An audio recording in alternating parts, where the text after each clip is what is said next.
actividad coorganizada con la Universidad de San Martín.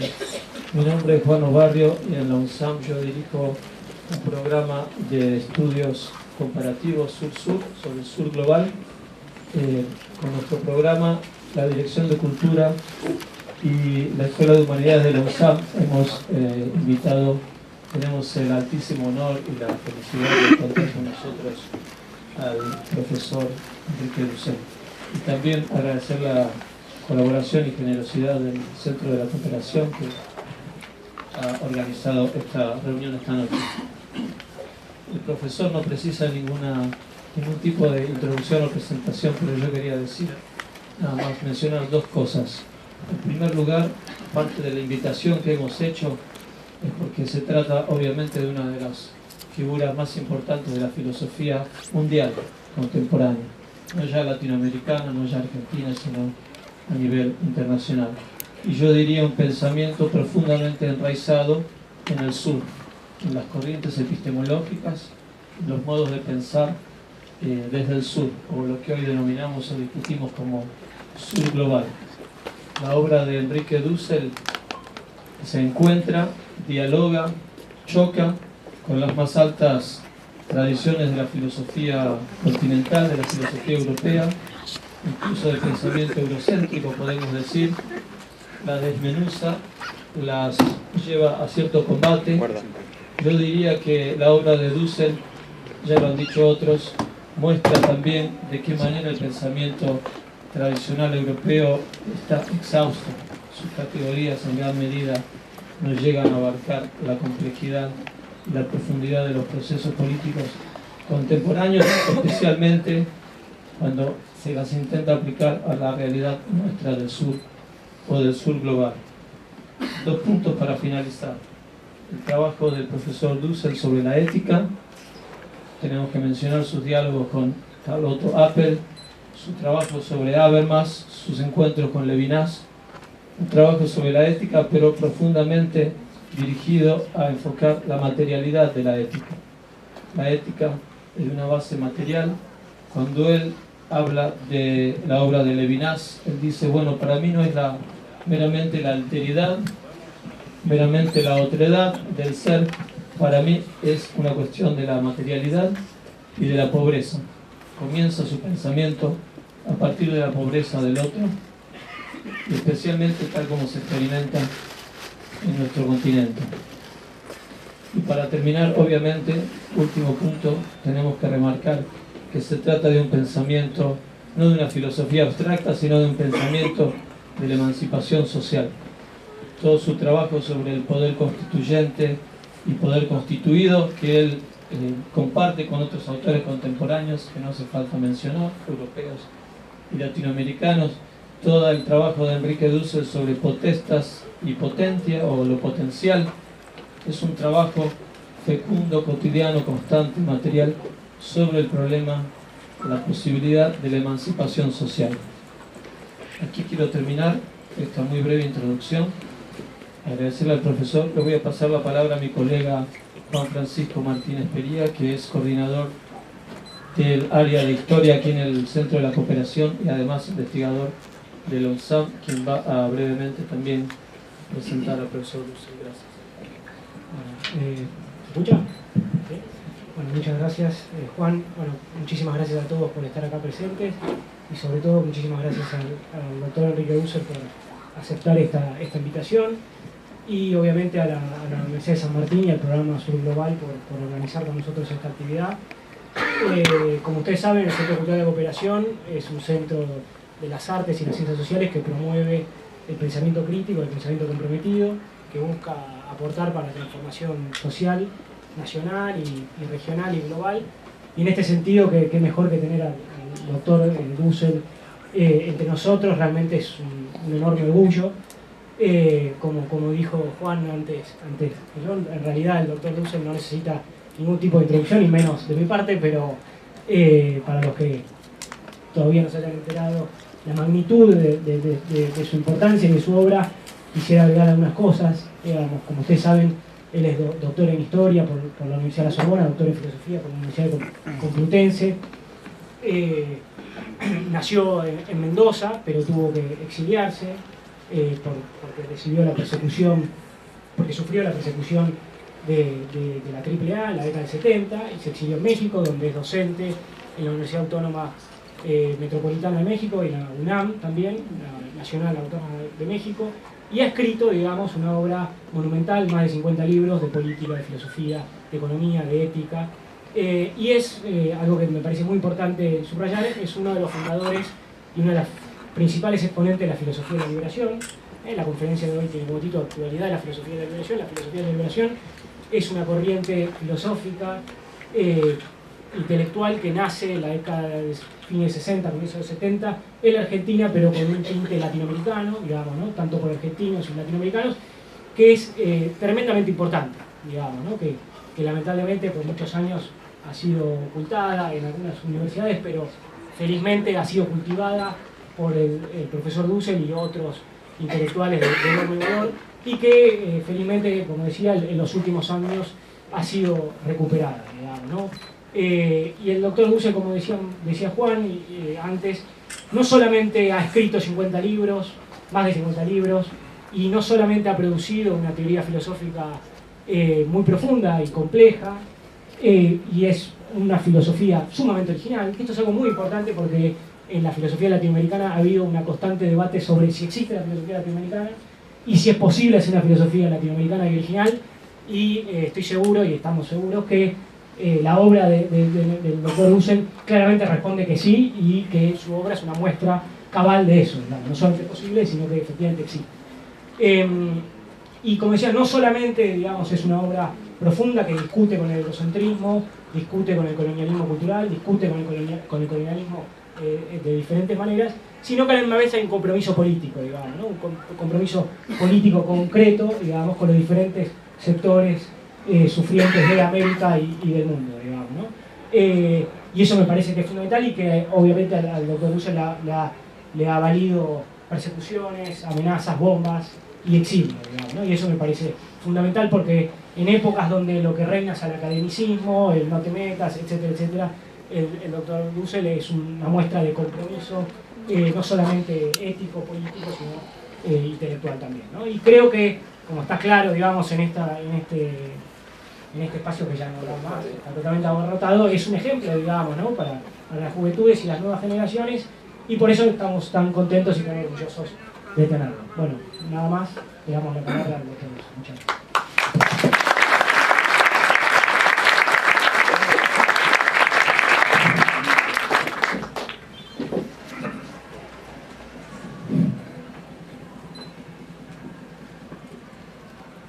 Bueno, para mí es, primero pregunto, ¿se escucha bien allá en el rincón? Más alto, por favor. ¿Bien?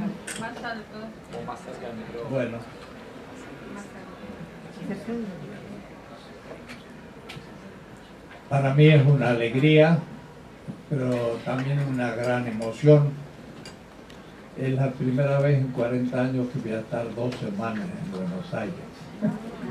Nunca he podido estar, siempre apurado, yendo y viniendo, pero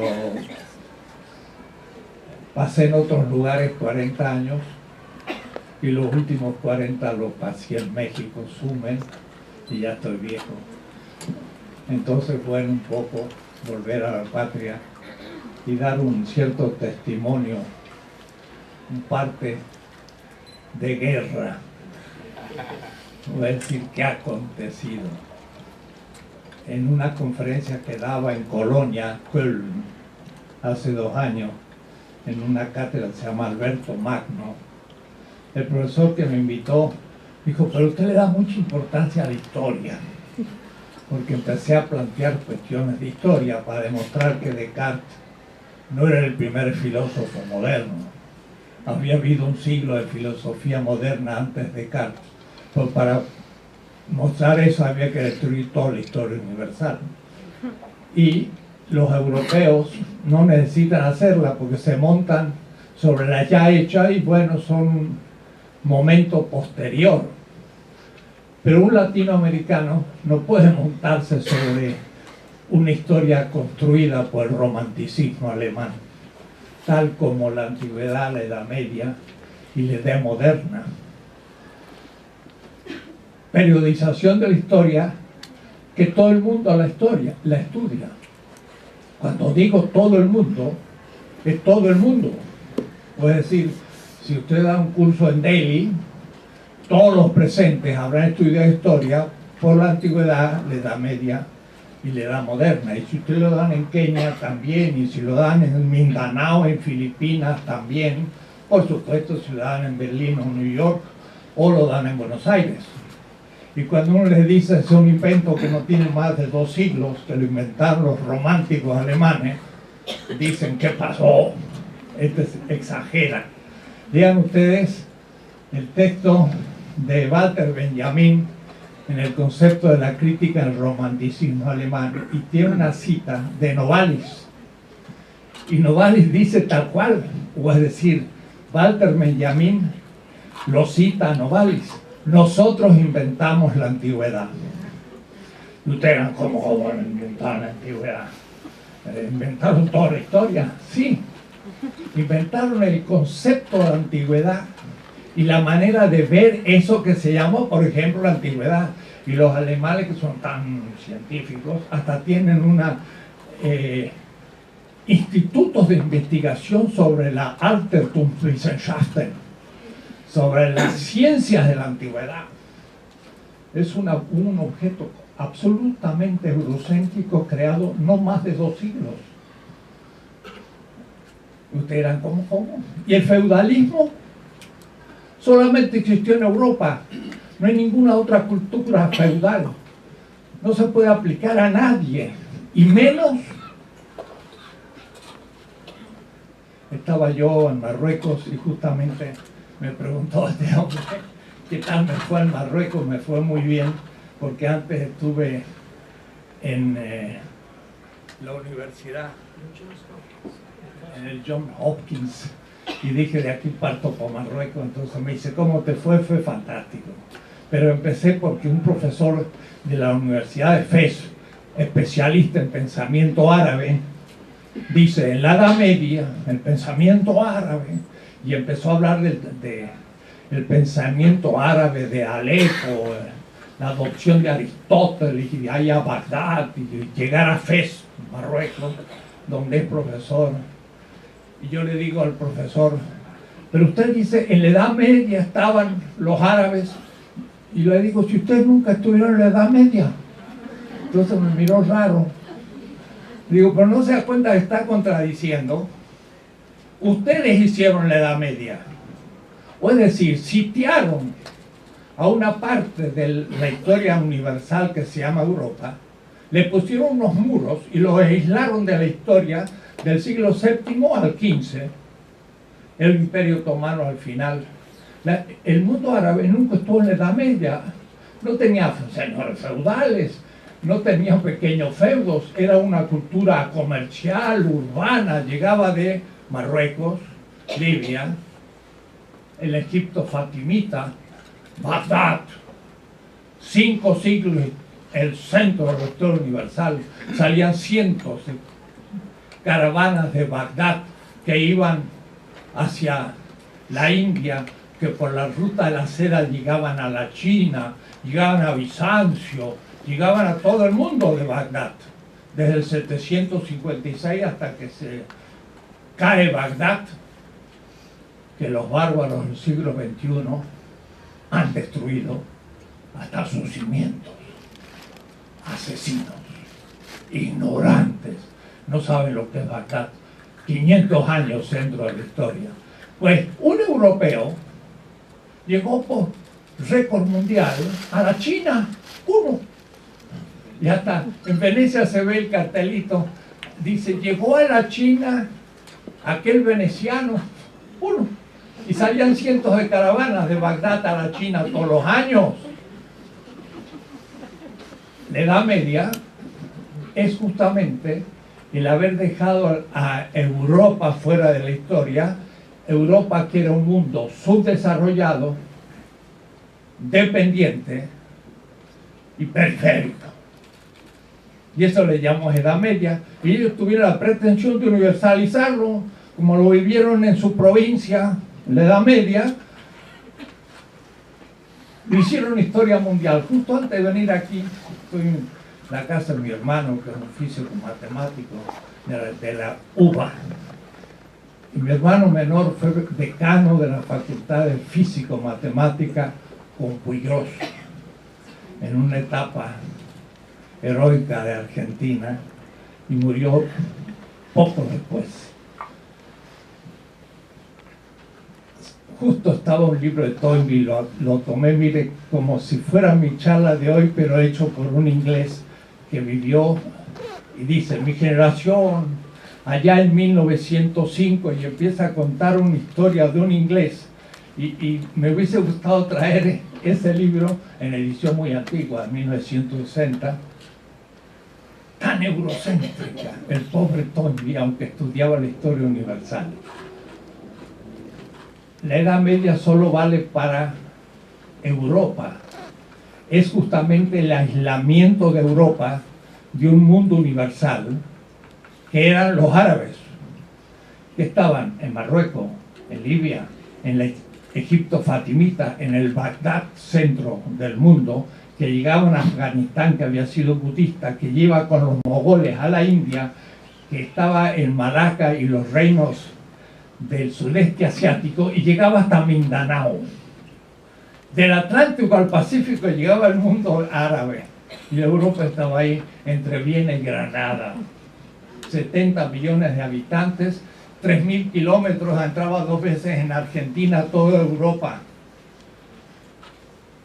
Y se pretende ser centro de la historia universal. Entonces, si yo paso esa historia, no se entiende nada de lo que yo digo. Entonces debo decirles a ustedes que yo estoy completamente, no completamente, en gran parte destetado del eurocentrismo, porque cada día encuentro alguna dimensión todavía eurocéntrica que me tengo que liberar. ¿Y dónde me formó ese eurocentrismo? Pues en mi Facultad de Filosofía de Mendoza, que era muy buena, 5 años de latín, 5 de griego, y el propio Toynbee empieza por decir, fue muy importante tener esa cultura clásica, griega y latina, y empieza a hacer una apología del Imperio Romano. ¿Y cómo el Imperio Romano podía ser centro de algo si usted agarra un mapa, está en un rinconcito perdido de la Eurasia? Y la China, pues ni aparecía en el horizonte, y la India tampoco. Decía Hegel, es la Kindheit, la niñez de la humanidad. La China, la India, el imperio persa, el helenismo, Roma, la antigüedad. Y luego la Edad Media. ¿Dónde? En Europa. ¿Qué era Europa? Era el mundo latino germánico, ni siquiera estaba Bizancio, porque ahí en Kosovo justamente hay musulmanes. ¿Por qué hay musulmanes en Yugoslavia? ¿Y por qué unos son serbios y los otros son latinos, aunque sean de origen germano? Porque ahí estaba la frontera del Imperio Romano. Pero entonces Europa es el mundo latino-germánico, que se cree centro del mundo, que en la modernidad se expande, y se expande justo por la invasión de América. El descubrimiento de América, primero es un insulto decir descubrir América, y los indígenas en sus culturas originales no habían descubierto América.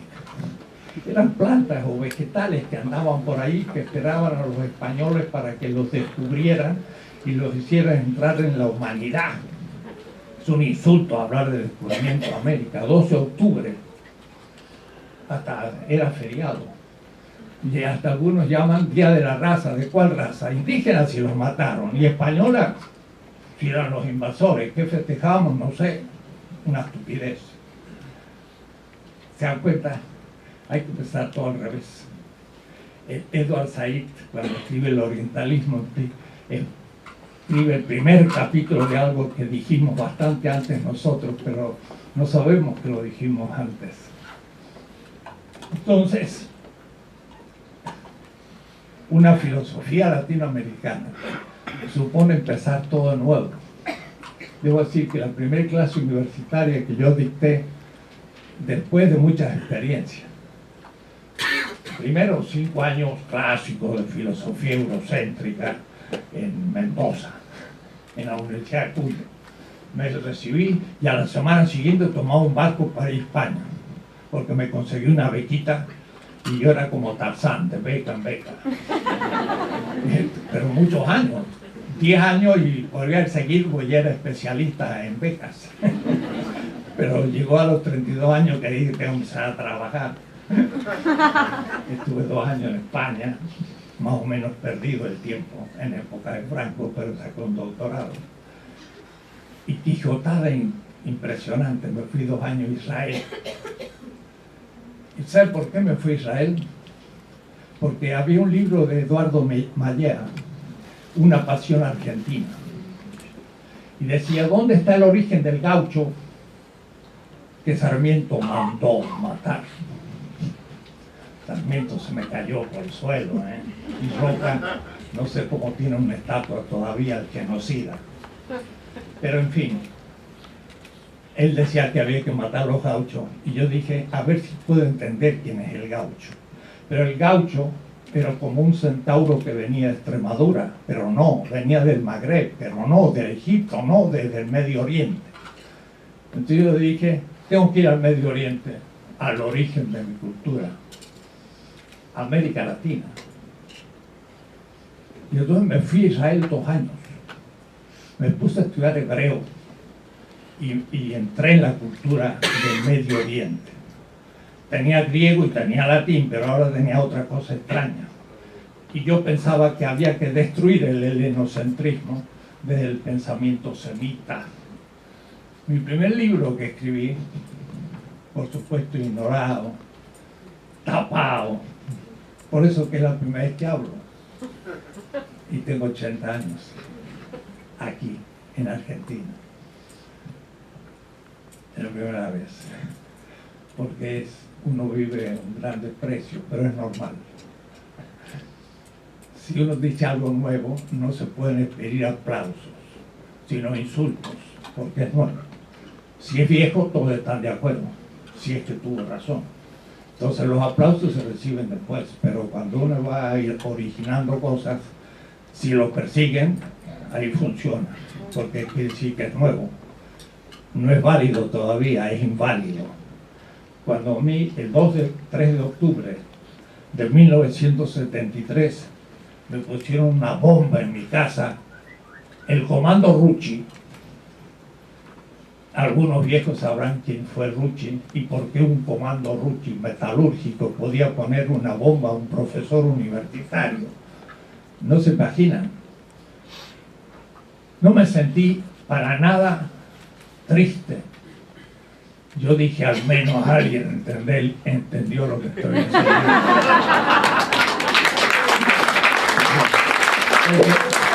Los profesores universitarios dicen cosas sabidas y los alumnos tienen que recordarlo. Pero el que quiere decir cosas nuevas no es fácil, porque lo persiguen por muchas maneras.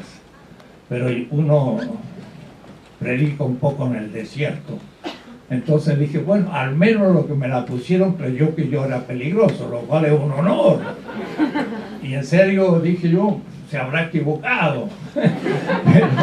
pero yo lo voy a tomar en serio. Pero me pusieron un panfleto junto a la bomba y decía, por envenenar la mente de los jóvenes con la doctrina marxista. Y lo peor que ni era marxista en esa época. Y digo en esa época porque después lo voy a hacer. Era un insulto. Y entonces tenía que dar clases y en la biblioteca destruida saqué la apología de Sócrates, que había traducido un colega, que la mala lengua de los estudiantes decían, tradujo a la apología de Sócrates para no cometer el error de Sócrates. O decir, de poner en peligro su vida. Porque como ustedes no saben quién era el traductor, no hay problema, pero era un buen conservador. Y yo agarré la apología de Sócrates y no se imaginan la pude aplicar al caso exactamente, línea por línea, lo que me estaba aconteciendo. ¿Por qué querían matar a Sócrates? Bueno, por suerte se grabó y se publicó esa clase, la tengo dentro de mis obras. La di el mismo día del que me pusieron la bomba. Después me echaron de la universidad de Cuyo, pero no solo, 12 profesores. Y no se ha hecho la historia. Si estuviéramos en Alemania, se habría hecho la historia de la escuela en Frankfurt. Pero nosotros no la hemos hecho todavía. Le digo a los jóvenes, hay que hacer la historia, hay que saber qué pasó. ¿Por qué echaron a tanta gente? Mi profesor de historia de la introducción a la filosofía, que era un buen profesor, lo mataron los marinos en Bahía Blanca después de larga tortura. Así que mi profesor, que me introdujo en la filosofía, que se llamaba Mauricio López, murió en la tortura. Ese ejemplo no lo tiene nadie en la historia. Y debo decir, soy el primer filósofo que recibe una bomba como atentado. Yo conozco algo de historia y filosofía y no hay ningún otro, porque no se ponían bombas, se hacían cosas peores. Pero la sufrimos, y tuvimos que irnos del país. Y no fue fácil. Algunos el exilio los quebró. Quebró. Hasta psicológicamente. Y otros tuvieron que abandonar lo que pensaban. Otros que se quedaron fue la censura o la autocensura. Y tampoco después ya pudieron pensar más críticamente. Porque estaban en una situación difícil. Bien. Debo decir que después de Israel estuve 4 años en Francia y 2 en Alemania y terminé un doctorado en la Sorbona y muchas cosas en aquel mundo. Y volví a América y mi primer semestre fue en la Universidad de Resistencia. Miren dónde, allá en el norte. Llegué con mi señora, que era alemana y lo sigue siendo, hemos cumplido 50 años. Somos viejos por las costumbres. Es mi única y querida señora. Y llegamos de Buenos Aires para ir a Resistencia y de pronto a las 4 de la mañana se paró el tren. Y cuando miramos así era una laguna infinita, se había inundado el río Paraná y salía una especie de vacas que mi señora no conocía y dice, ¿qué son esos? Son los cebú. Dice, ¿dónde me habrá metido? Y ahí, en Resistencia, yo escribí mi primer trabajo, con el que se inicia mi obra. Es Latinoamérica en la historia universal. Era una reinterpretación de la historia latinoamericana. Y entonces ahora se ha publicado por primera vez en las obras completas. Y vieran que la cosa tiene sentido. Yo era un argentino eurocéntrico. Y tomé un barco para ir a Europa cuando me saqué la beca. La primera para ir a... Y llegué a Montevideo. Y dije, ¿Montevideo? ¿Qué puedo decir yo de Montevideo? Nada. Ni siquiera el nombre lo había casi escuchado. Nadie me había enseñado lo que era la historia de Artigas, el Uruguay, todo esto. Pero al día siguiente después, Santos, al Afro, el mundo africano, en América Latina, llegar al Río de Janeiro por el mar, el pan de azúcar, el Recife. Digo, yo no conozco América Latina y voy a Francia y voy a Europa y quiero llegar a Atenas y no sé nada de mi propio continente, mejor dicho, no existía en mi horizonte. Después de 8 días llegué a Senegal, el mundo africano, un olor distinto, gente muy extraña. ¿Qué puedo decir yo del África? Nada. A los 3 días llegué a Casablanca, estaban en el oriente ahora, nada. Entonces escribí un articulito para una revista. Ignoramos lo que pasa en el mundo. Cuando llegué a Portugal y lo vi una ciudad pétrea, dura, yo dije, yo no soy europeo. Me pasó lo de Bolívar, ¿y qué soy? Descubrí América Latina yéndome. de Argentina. Y entonces empezó la idea, ¿no? Y en el 61, estando en París, leí un libro de Leopoldo Sea, La conciencia América, y decía: América Latina, estamos fuera de la historia. Y efectivamente, en esa historia de la antigüedad, edad media y moderna, América Latina no existía, y por eso que Colón, cuando nos descubre, nos pone en la historia. ¿Y quiénes eran los pueblos originarios, el imperio azteca, inca, todo eso? Los puso la conquista en la historia mundial. Era el extremo oriente del oriente. Había salido el mismo Gobi, de donde habían salido los movimientos que llegaron con los germanos hasta Europa. El Gobi era como las antípodas de la historia de América Latina. Bueno, no les voy a contar la historia porque la pueden leer, pero empecé a entender las cosas al revés. Pero cuando yo lo decía, pues parecía cómico, lejano, no nada que ver con América Latina. Pero en este primer semestre situé la historia latinoamericana en la historia mundial. Fuimos el fruto de un choque del extremo occidente del occidente, Portugal y España, con el extremo oriente del extremo oriente, que fueron los pueblos originarios, todos asiáticos. El golpe más grande de la historia universal, explicar América Latina al explicar la historia mundial. Y entonces se me hace necesario explicar la historia para empezar a pensar, porque no puedo partir de las existentes. Y hoy mismo leí hace un rato lo de Toynbee, me dijo: qué eurocentrismo, aquel gran historiador mundial, pero completamente eurocéntrico. Igual que Max Weber, igual que todos los filósofos actuales, que Habermas, que Rorty, los he conocido personalmente, discutido con ellos, son eurocéntricos y no pueden salir de su eurocentrismo, están dentro de una prisión que los hace ver desde ahí el mundo y no se entienden ni a sí mismos. Ahora que están en crisis, empiezan a pensarlo. Y la descolonización epistemológica no es para explicarnos nosotros, sino para que ellos se expliquen, porque la visión provinciana que han universalizado se viene abajo, y ahora tienen que pensar cómo surgió su provincialismo con pretensiones de universalidad. Hay que leer a Max Weber. Se pregunta: ¿cómo es que esta cultura europea ha devenido una cultura universal? Y eso parece tan evidente que le digo: ¿y de dónde sale usted esa pregunta? ¿Y qué le ha dicho usted que es la cultura universal? ¿Usted cree que con eso explica un chino? ¿De dónde salió la China?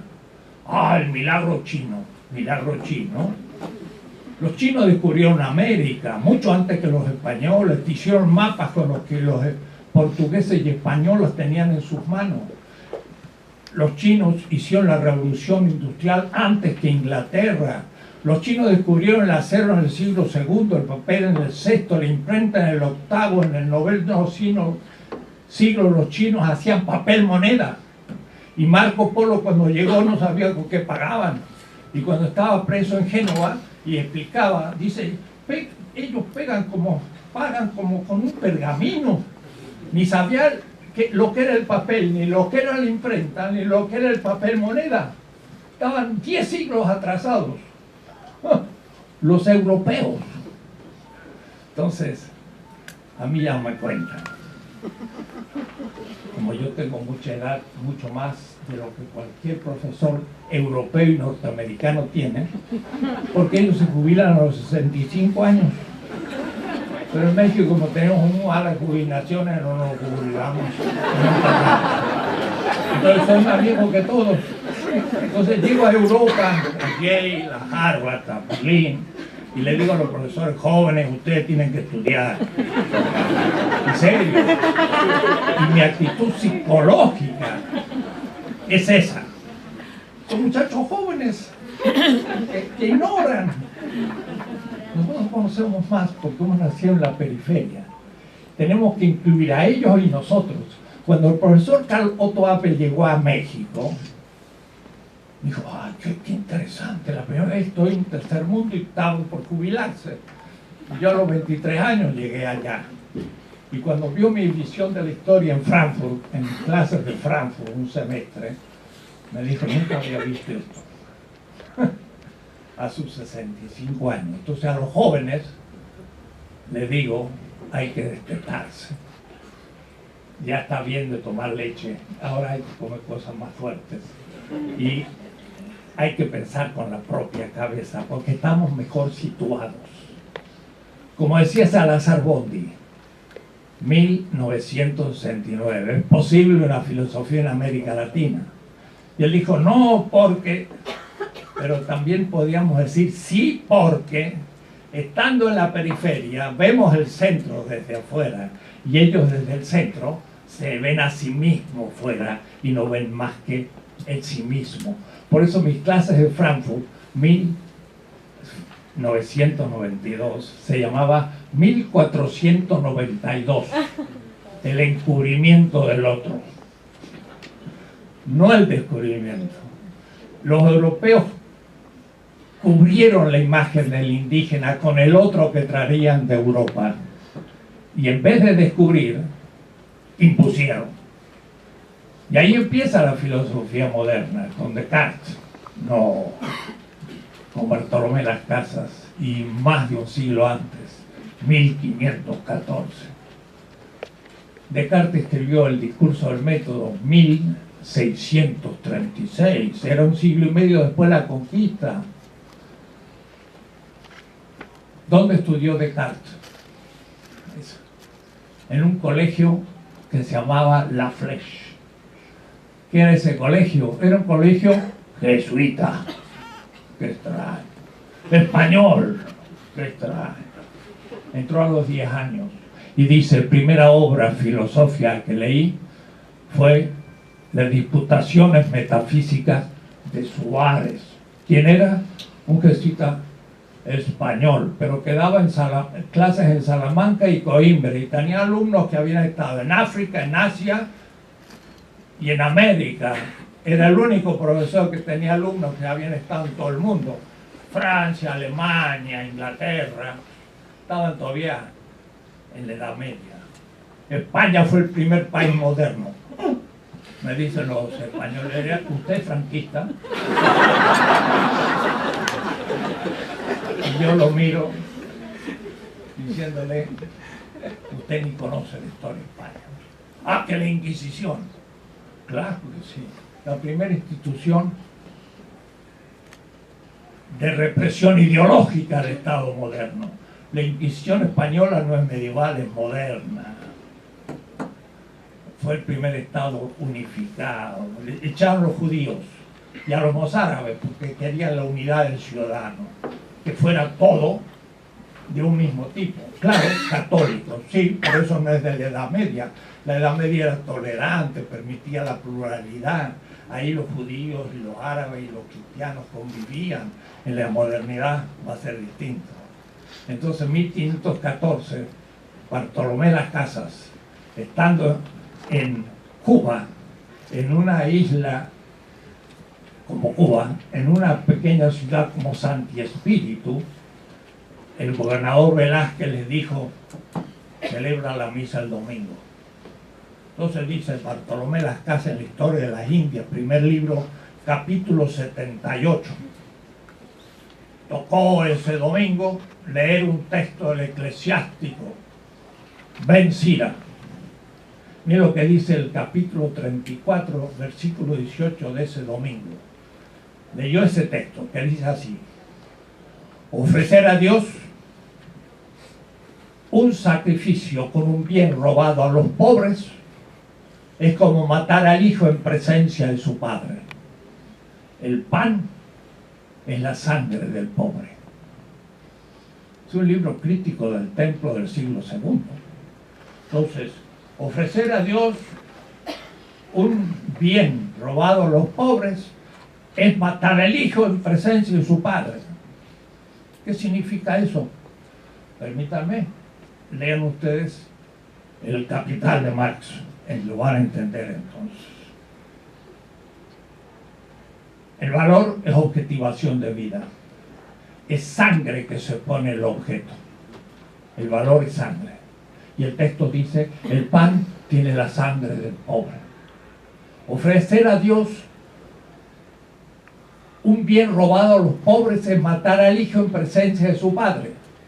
¿Por qué? Porque el hijo que trabaja pone su vida en un pan y yo se lo ofrezco a Dios, le ofrezco la vida del hijo, entonces en realidad mato al hijo en presencia del padre.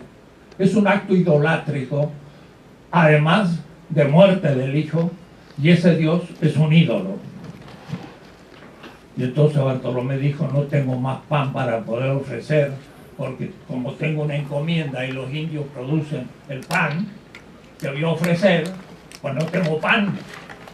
No puedo hacer el sacrificio. Y le dijo al gobernador Velázquez, no puedo. Y descubrió la relación que Agamben ahora explica entre liturgia y economía. Y digo hace 2 años, pero yo lo descubría muchísimo antes, estudiando la historia en mi doctorado en la Sorbona.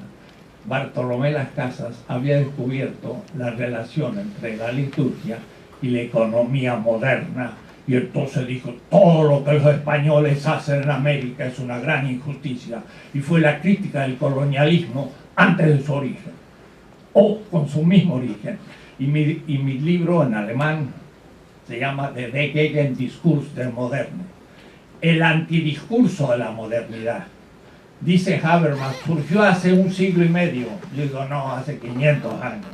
En 1514 surgió el antidiscurso de la modernidad cuando se inauguraba la modernidad, porque criticó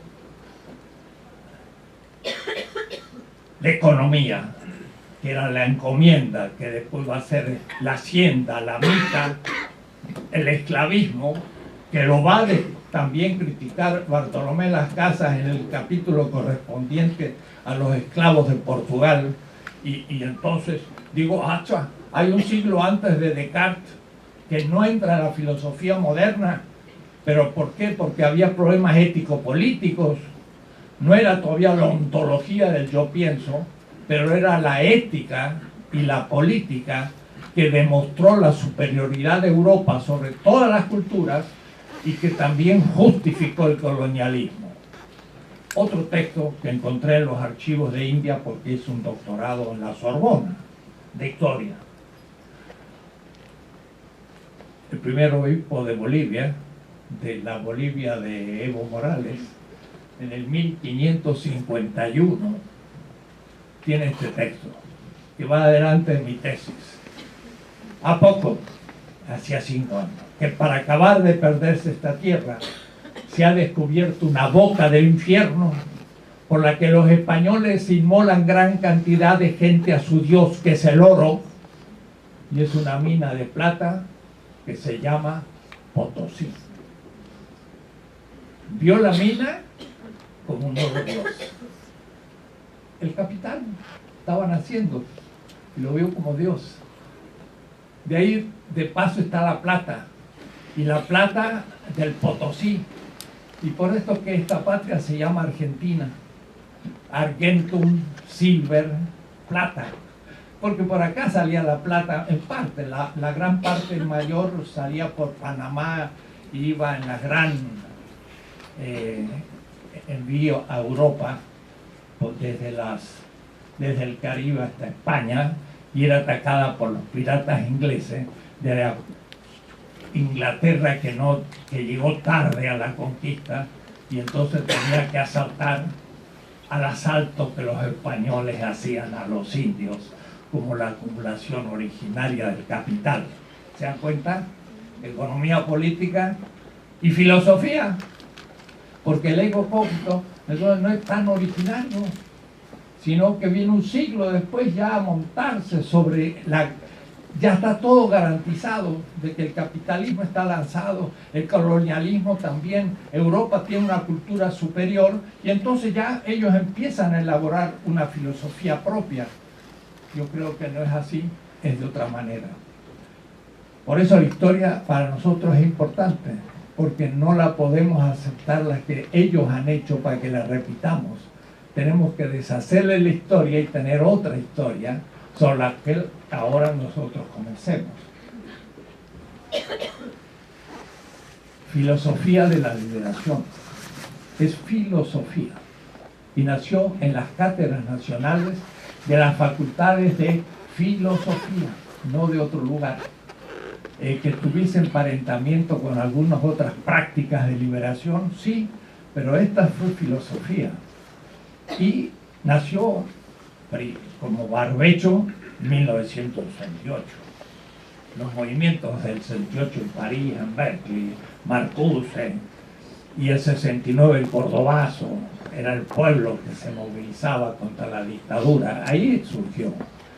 ¿Qué leímos? Pues leímos Fano, Los condenados de la tierra. Cuando leímos el prólogo de Sartre, tremendo, decíamos, esto sí que es distinto a lo que nos contaron.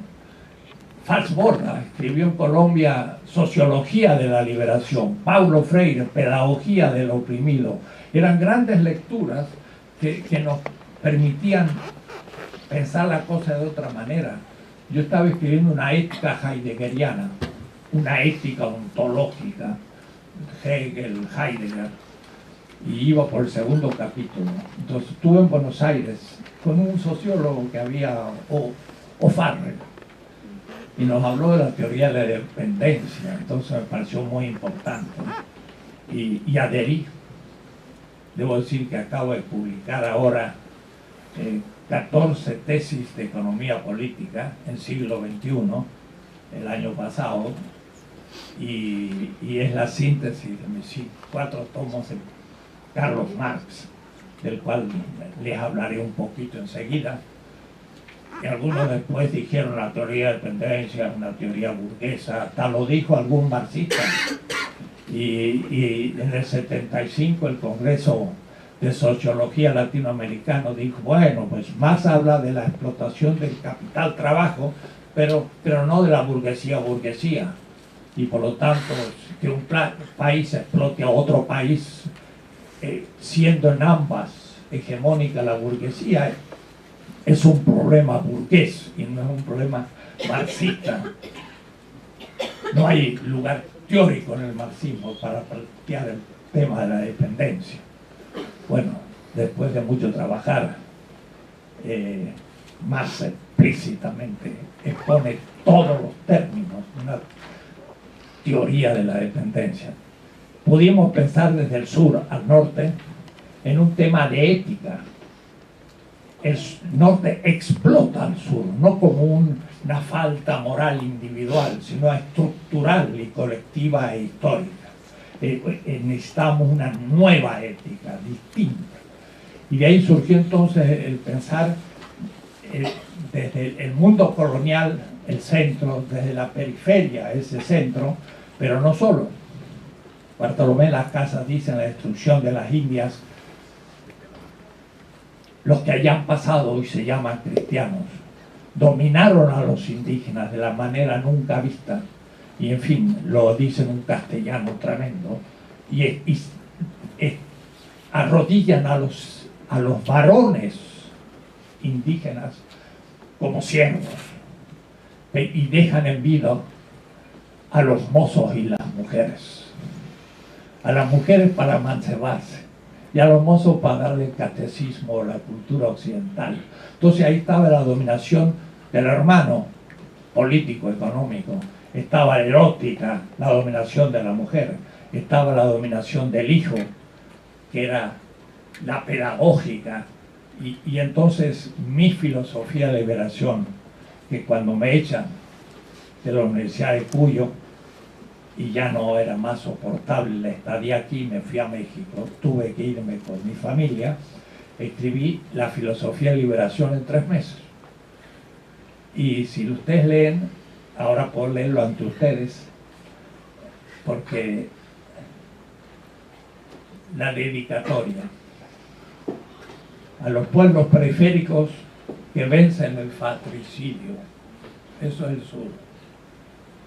A las mujeres campesinas y obreras que luchan contra el uxoricidio, la dominación de la mujer, a la juventud del mundo entero que se rebela contra el filicidio. Esa es la pedagogía. Y después pongo aquí una cosita que no pude poner, el dibujo. No hay flores hasta no hay paz hasta rompen las flores. Susana, mi hija de 9 años, ahora ha cumplido 50 justamente, pero ella es un dibujo, porque el director de la Escuela de Periodismo de Mendoza llegó a México y dice: a tal desaparecieron, a tal hizo tal cosa, y la chiquita de 9 años escuchó todos esos comentarios terroríficos y se puso a dibujar y hizo unos dibujos increíbles. Una gran flor y un policía chiquito al lado que le tiraba tiros a la flor. Habría que ponerlo aquí, pero no se acostumbra. No hay flor, no hay paz hasta rompen las flores. Pero al lado puso un cartel y puso paz. Y luego la línea que dice prohibida la paz. Prohibida la paz y un policía rompiendo las flores, me parece una cosa genial. Y a la luz de eso, ¡brum!, me escribí este libro entero, en pocos fines de semana. Digo, no cuento con la bibliografía, está en la lejana patria argentina. La biblioteca estaba en Mendoza, no tenía libros. Así que, por suerte, es un libro sin bibliografía. Después, cuando sale la ética, 2200 notas, está muy complicado. Entonces esto no tiene, es lo que yo quería haber terminado en Argentina. Era el proyecto completo filosófico de la liberación. Ha sido publicado en la 8ª edición en los breviarios del Fondo de Cultura Económica, fácil de conseguir, pero es un libro de camino. La etapa argentina ha terminado, ahora empieza la etapa mexicana. Es otro mundo completamente distinto y entonces dejo esto como testamento para que lo lean mis alumnos o los nuevos alumnos de lo que hubiera hecho un filósofo en la Argentina que ya no estaba, que se exiló y que no fue fácil. Alguno escribió en Mendoza cuando volví en el 84 para ver si volvía. Me escribieron el exilio de Dussel. Los exilados la pasaron muy bien, nosotros aquí sufrimos en serio. No saben lo que sufrió el exilio y los que quebró el exilio y cómo hubo que ir asimilando la nueva etapa.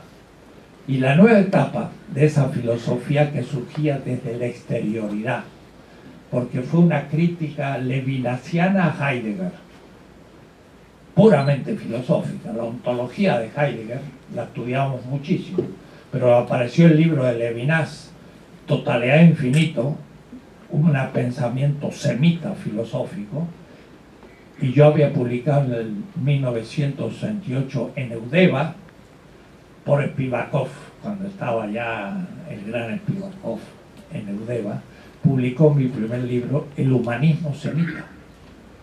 Diría usted, ¿qué tiene que ver el humanismo semita con todo esto? Tiene muchísimo que ver.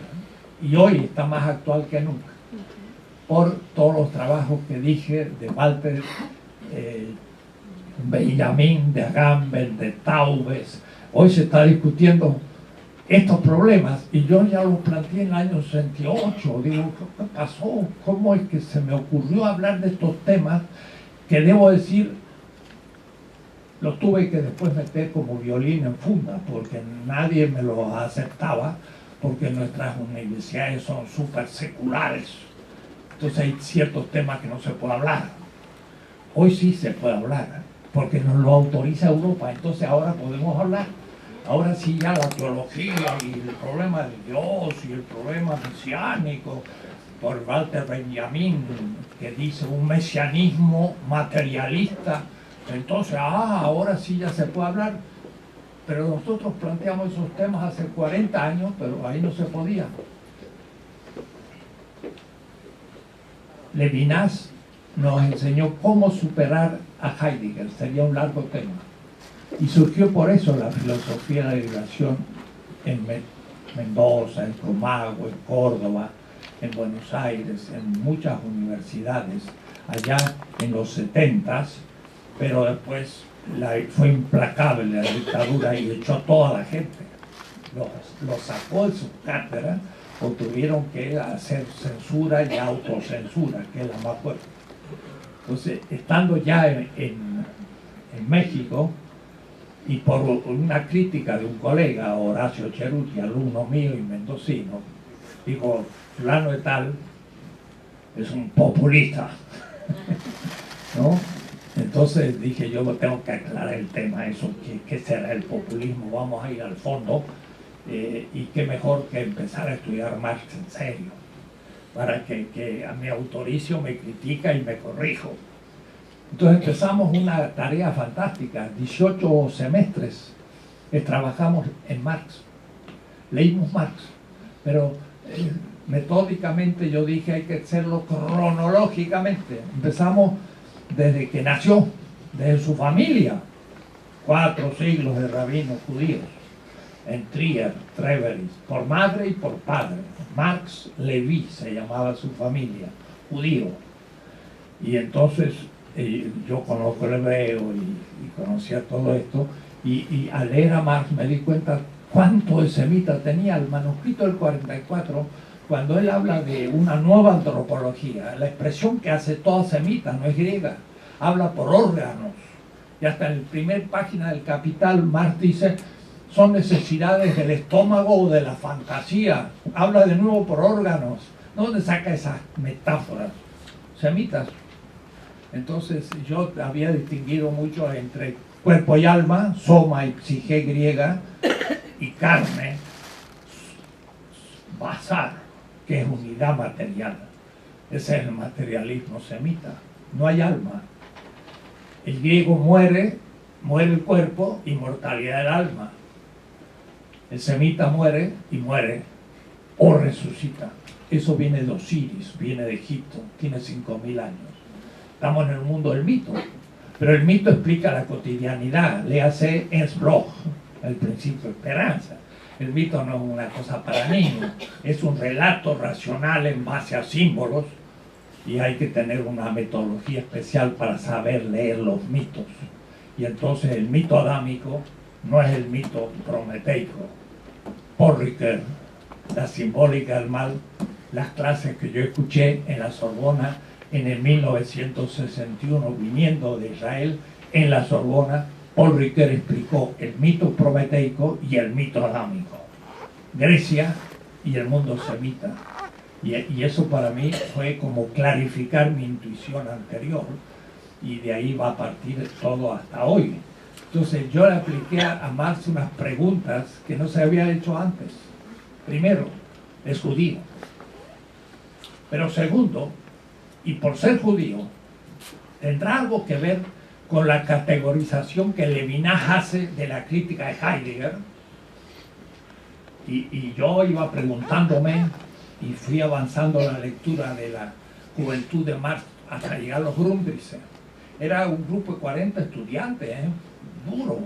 Leímos durante 6, 7 años todos los semestres, y el grupo con el que trabajábamos en la Universidad UNAM, la Universidad Nacional de México, lo tomó cooptativa desde el comienzo y lo seguía haciendo después que había terminado su licenciatura, aprendido en el seminario.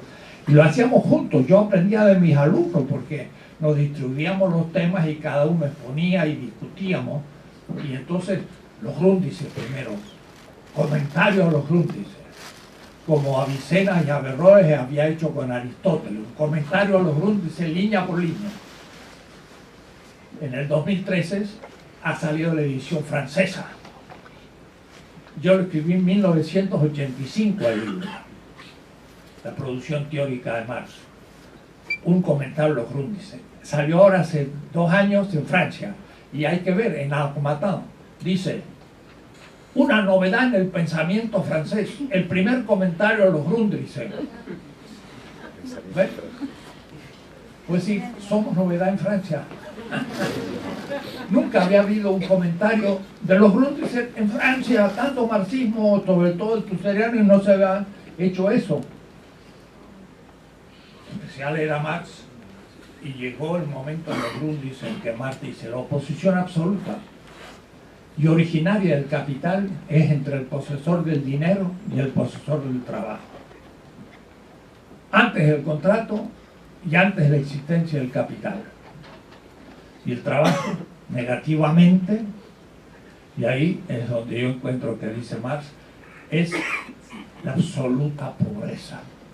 Es el campesino que llega a la ciudad y no tiene nada que vender porque no tiene nada, hasta desnudo está, no tiene ni vestidos para vender porque son un andrajos, tiene solo su pura corporalidad que vender, Körperlichkeit, la bazar hebrea.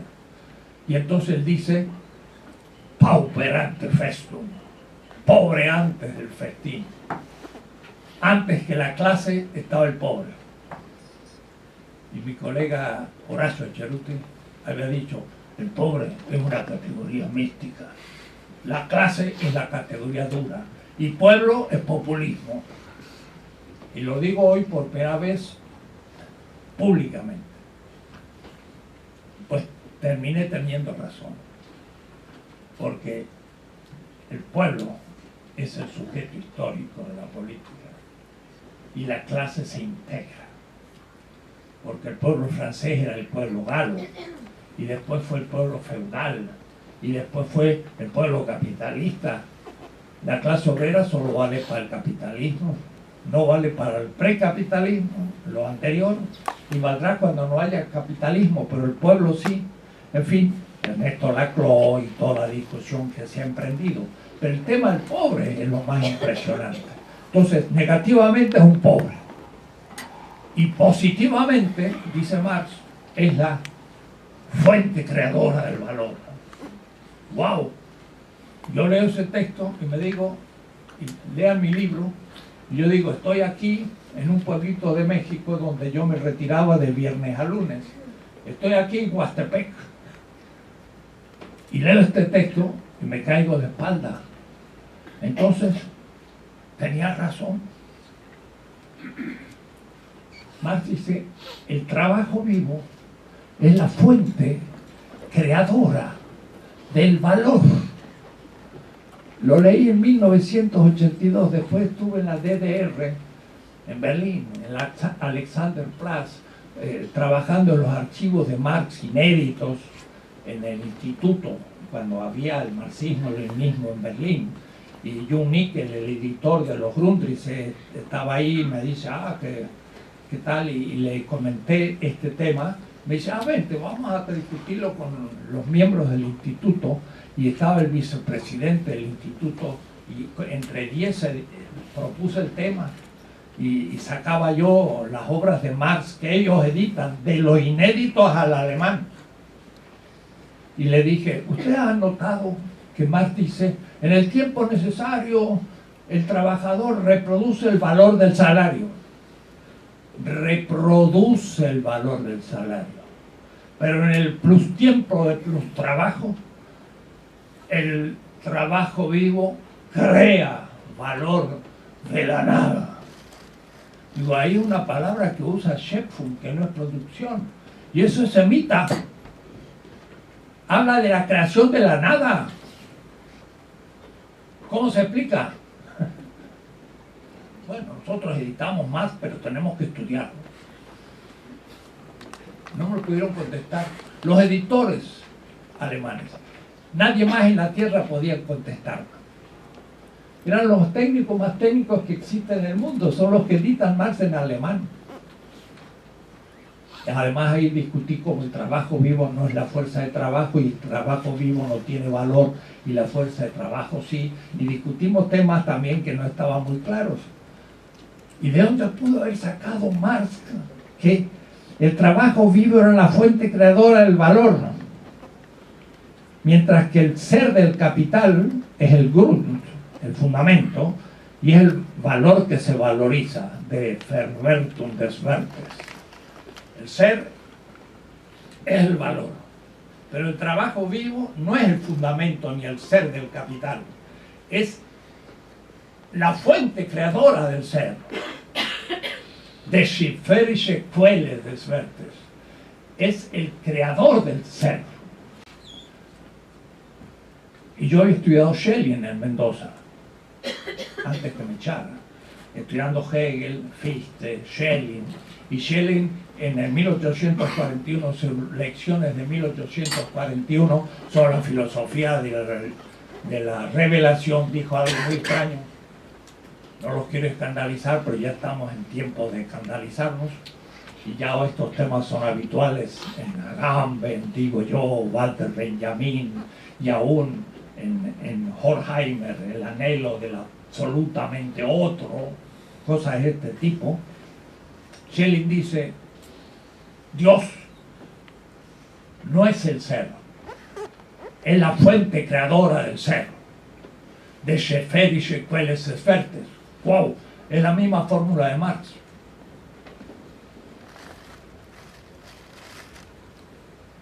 Y digo, esto no lo vio ni Engels. Y les pregunté cómo funcionaba y no me pudieron responder. Y todavía nadie me ha podido responder. Lo escribí en el 85. Era el otro que el capital. Era la fuente creadora del ser.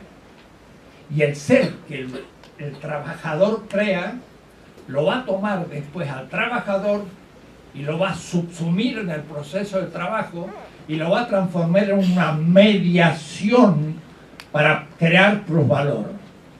Y cuando crea plusvalor, el dinero se convierte en capital, no la infinita cantidad de dinero, sino cuando asume el plusvalor. Y el plusvalor es creación de la nada del capital, porque no me lo pagan, lo pongo yo.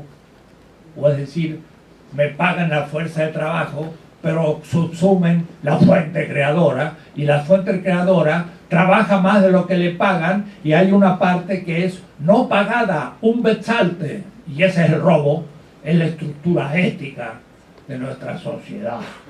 Como filósofo, digo, ahí tengo la ética. Porque hablar de los valores y hablar de la ética, las virtudes y de la ley y de todo, son cosas abstractas. La esencia del sistema que vivimos, en que el obrero produce más valor que el que le pagan y por eso es pobre.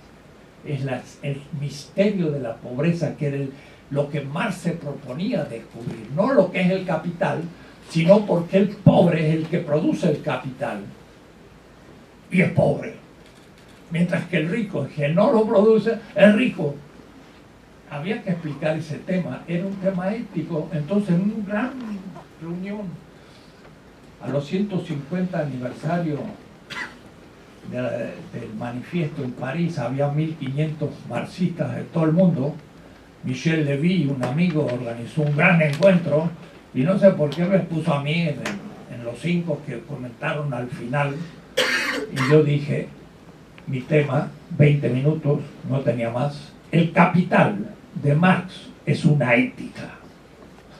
No solo no es ciencia y no ética, sino que es una ética, porque muestra la estructura del mal de toda nuestra civilización.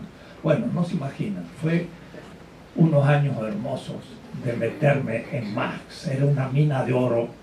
Y me atrasé en otras lecturas porque leía Marx día, noche y a todas las épocas. Porque después de los Grunde descubrimos manuscritos 61, 63, 6 tomos, comentarios, el primer comentario que existe. Y cuando los ingleses ahora han publicado en Estados Unidos los 5 tomos de los manuscritos 61, 63, tradujeron mi tomo, comentario a los manuscritos en inglés, para comentar lo que acababan de publicar. Nadie en el mundo había escrito un comentario a los manuscritos del 61-63, pero después viene la tercera redacción del Capital del 63 al 65, y el segundo y tercer tomo no estaba publicado en alemán. Me metí en los artículos de Sloterdijk, en los archivos y en Berlín, y hice el comentario al manuscrito de los textos que ahora han salido, cuando todavía no se editaron, en alemán. el último Marx, del 63 al 65, y luego el tomo 1 del Capital, cuarta redacción. Y la gente empieza a leer el quinto redacción del Capital, segunda edición de 1873, que hay modificaciones fundamentales. Era la primera vez que se hacía un comentario de la arqueología de las categorías de Marx. Un latinoamericano hizo la primera cuestión. Y como fin de eso, entonces escribí un último libro, monográfico, sobre un temita. Y le puse La teología metafórica de Marx, 1990. Ustedes dirán, teología metafórica de Marx.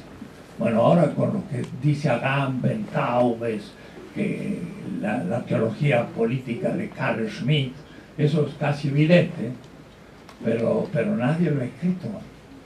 Y es fenomenal, porque en Marx hay metáforas a todos los niveles, pero no tengo tiempo de explicártelo. Eso, por suerte, ya está editado en las obras completas y que se publican en Buenos Aires, Docencia. Van a ser 46 tomos. Esto es por el tomo 13 o 14. Todavía hay mucho más después. Algunos me dirán, ¿y usted escribió todo eso? Yo no sé quién lo escribió realmente.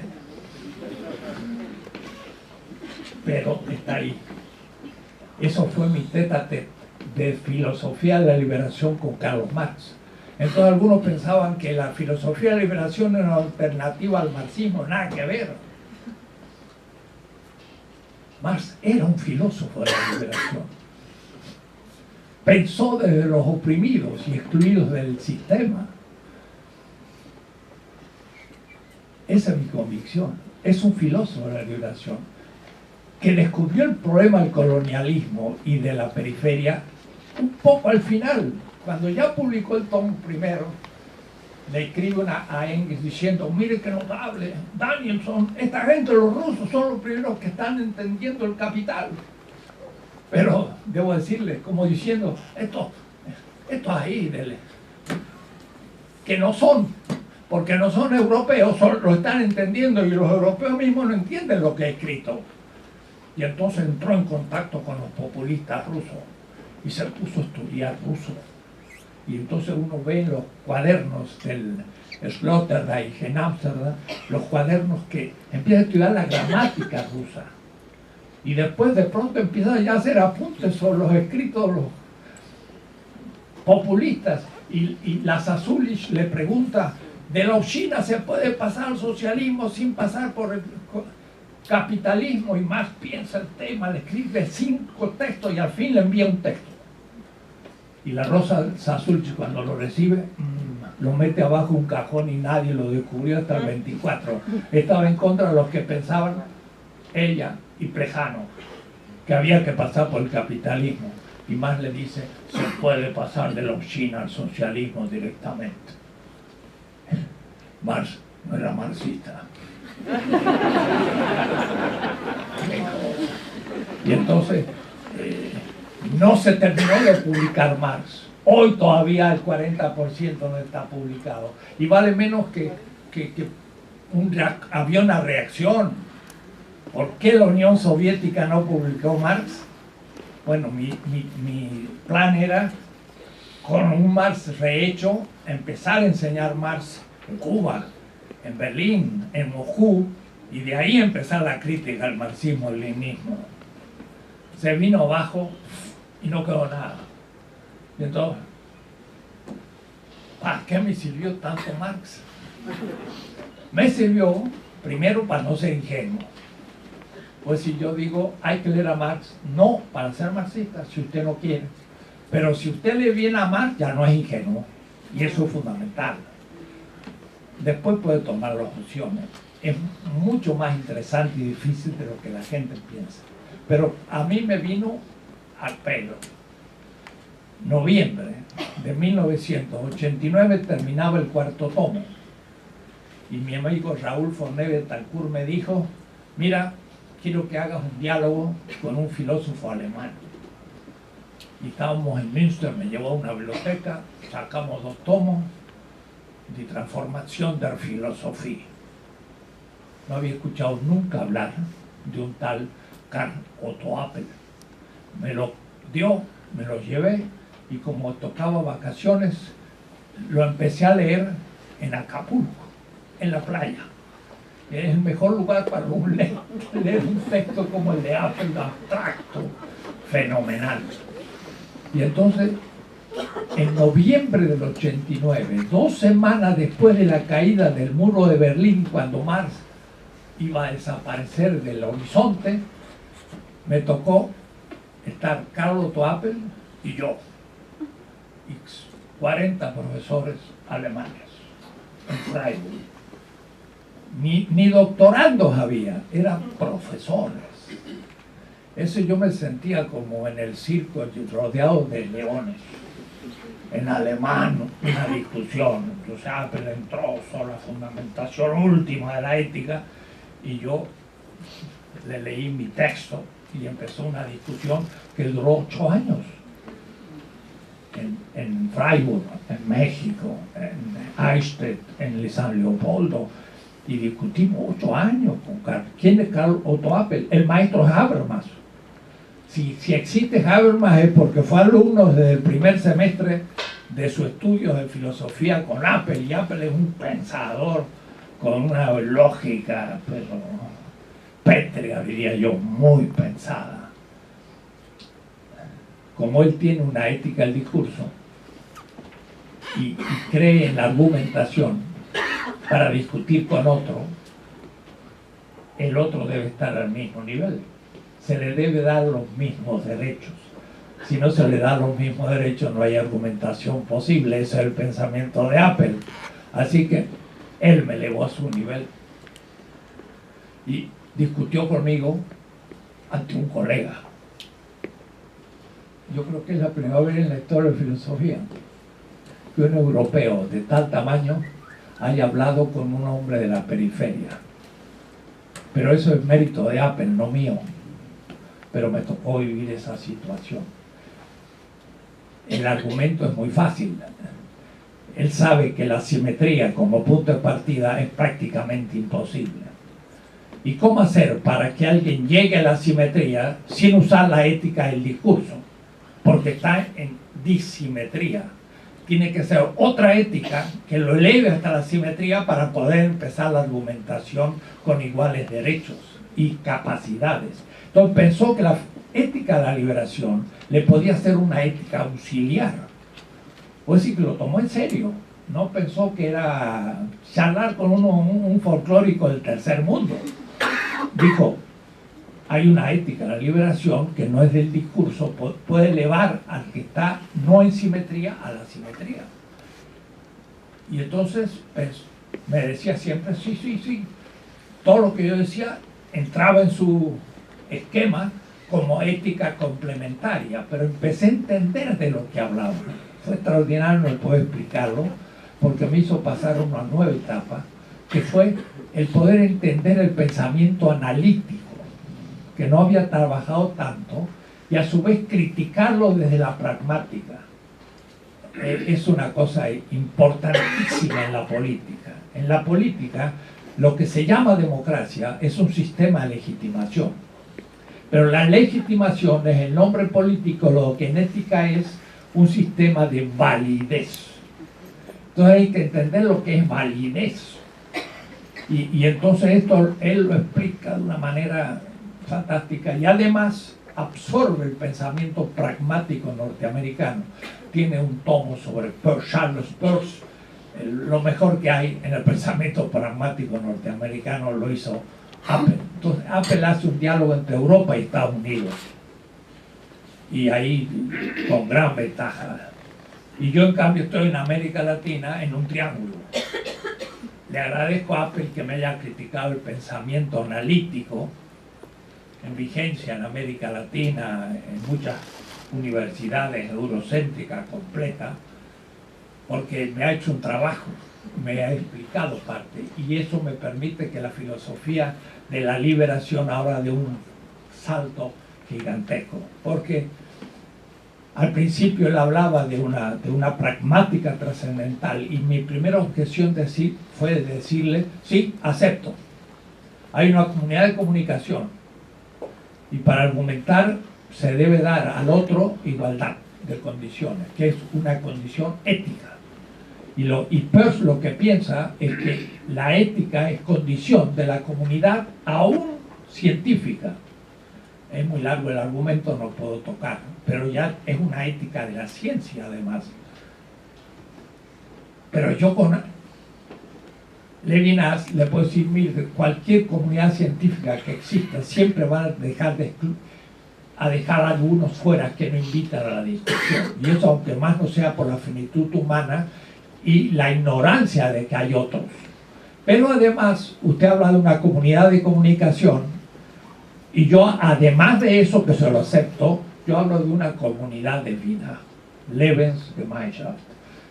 Hay una comunidad de argumentación, pero hay una comunidad de trabajo. Imaginemos una asociación de hombres libres, Marx. Entonces lo critico a Apple porque no da cuenta de una comunidad material que está a la base del lenguaje. Y le hablo de Marx.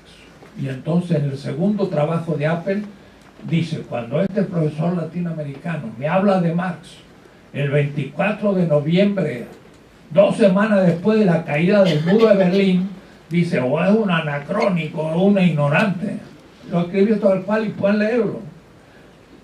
Y ahí critica a Marx. Apple, metió el dedo en la ratonera porque cita a Marx y yo le agarro los textos, se los muestro dónde están situados, que no dice lo que él piensa, porque conozco Marx. Y de paso me di cuenta, Habermas no conoce Marx, Ricoeur no conoce Marx, ninguno conoce Marx, lo conocen así de lecturita, pero no lo conoce como se debe conocer un autor clásico. Entonces tenía mucha superioridad en ese punto, y en ese encuentro San Leopoldo estuvo también Hinckelhammer. Lo hicimos picadillo, Apple, no hablo más de Marx. Dijo, eso para otro, porque estos éramos más fuertes que ellos, ¿no? Entonces, pero entonces yo hablé de una económica trascendental y todo, pero no, al fin descubrí que la ética tiene, sí, un principio formal, en que todos los que hagamos tenemos que llegar a acuerdos para hacerlo. La ética del discurso. Pero también, y antes, tenemos que tener la afirmación de la vida de todos en la comunidad. Y entonces me salió una ética material. Marx daba la ética material, y que es la ética de contenido, Inhalt, que la ética del discurso no tiene, que había perdido en la primera generación de la Escuela de Frankfurt, y que la segunda, inaugurada por Apple, Habermas y demás, ha perdido, porque es pragmática. Y entonces me doy cuenta que hay un principio formal y hay que modificar a Apple, pero válido, y en política eso es fundamental. Hay un principio material, pero hay un principio de factibilidad según Hinckelhammer, pero después eso se da en un sistema y de pronto surge el propio tema de la filosofía de liberación, que es la exterioridad del sistema. Y entonces salen 6 grandes principios y no uno como el de Apple. Y eso es la ética de liberación del 98, que fue la respuesta a Apple. Y ha salido ahora en inglés. La traje aquí para que se den cuenta lo que es el librito. No es un articulillo, son 700 páginas, son 2.500 notas. Y esto es mi respuesta a Apple. Y está en inglés, ya los latinos pueden leerla. Bueno, este libro da el mazazo y ahora ya no es tan fácil hablar de filosofía y liberación. Hay que leer los 4 tomos de Marx y la ética, y esos son bastante trabajosos. Supone estar al día en filosofía europeo-norteamericana hoy, porque acá pues repaso los grandes autores hasta el 98 y ya no me pueden decir que son intuiciones folclóricas. Y además he discutido con Apple, pero he discutido con Ricoeur personalmente, en Nápoles más de una vez, con Rorty en México, con Bátimo y con ellos mismos, los grandes, y después ya me aburrí y ya no discuto más porque ya están en cosas que me interesan, entonces ¿para qué discutir tanto? Pero lo fue en una etapa de construcción de esto. Entonces Marx me dio la posibilidad de hacer una crítica material, pero Apple me hizo descubrir la falta inevitable en Marx de una política. Y Lakatos lo muestra muy bien en su obra. Marx no tiene 3 tomos sobre el Estado. No lo escribió decenas y decenas de artículos sobre la política y hay una política implícita, pero no hay un trabajo de construcción categorial como hizo en El Capital en la política. Este tema va a ser fundamental, porque el socialismo real va a tener una visión crítica del capital, pero no va a entender primero que Marx empezó su crítica, pero de las 3 partes del sistema que él pensaba, publicó la primera, la cual tenía 4 partes, el Gran Tratado del Capital, o es decir, una 12ª parte de su sistema. Después venía el salario, y después venía el Estado, la relación entre los Estados y el mercado mundial. Bueno, yo digo, Marx publicó primer tomo del Capital, que es la 1/72ª parte de su sistema. Estaba recién iniciando un marco teórico. El Capital es un marco teórico y no un estudio empírico del Capital. Pero en la política no lo hizo. Entonces la tarea era hacer eso. Y ahí el socialismo real tenía el talón de Aquiles, no le daba importancia. Democracia sí, pero centralismo democrático. Y claro, cuando yo hablo de democracia no tiene nada que ver con el liberalismo, ni cuando Chantal Mouffe dice hay que mejorar el liberalismo. No. Al liberalismo no le concedo ni el primer paso. Puedo decir, Hobbes, soy un individuo, lucho contra el individuo a muerte, y entonces para no matarnos surge el contrato. Estado de naturaleza. Puras invenciones innecesarias. Y todo el mundo lo acepta como la ortodoxia en la Facultad de Ciencias Económicas. Leen a Adam Smith, uno produce, el otro produce, después intercambio y viene el contrato. Nunca existió tal cosa. Estado de naturaleza no existe. Siempre el ser humano fue institucional. Hasta los primates superiores tienen, el macho dominante ya es una institución. Y además nunca existió un individuo. Siempre hubo comunidades y sigue habiendo. Entonces al liberalismo no le concedo ni el primer paso. Cuando hablo de democracia no tiene nada que ver con la democracia liberal. Pero hay que hablar de legitimidad. Y la legitimidad es el consenso del pueblo.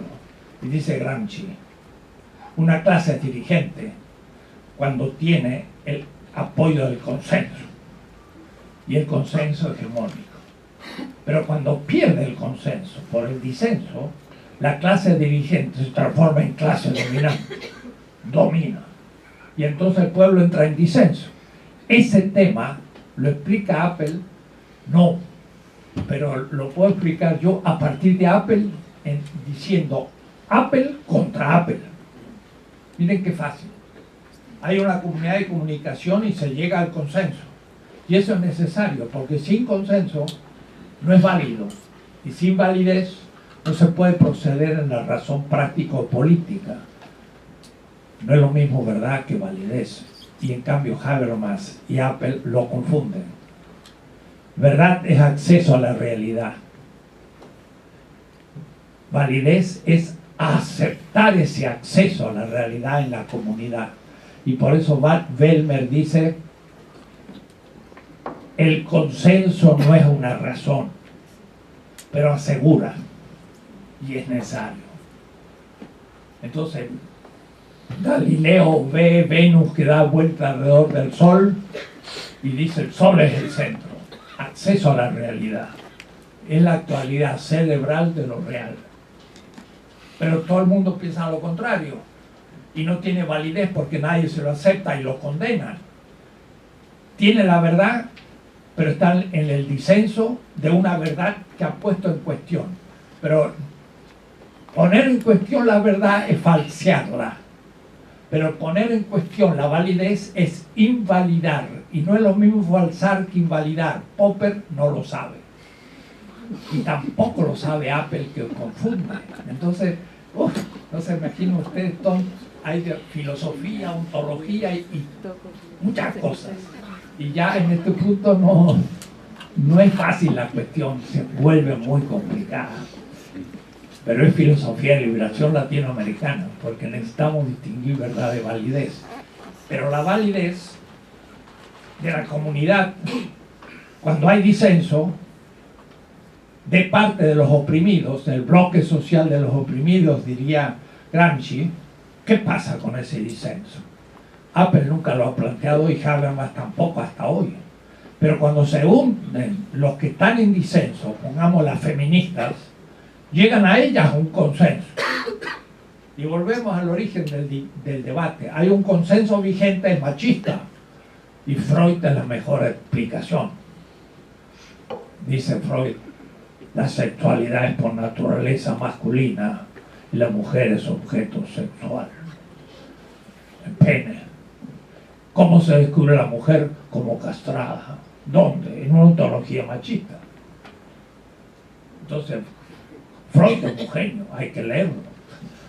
Pero para saber lo que es el machismo bien puesto, pero no la sexualidad humana, es lo vigente.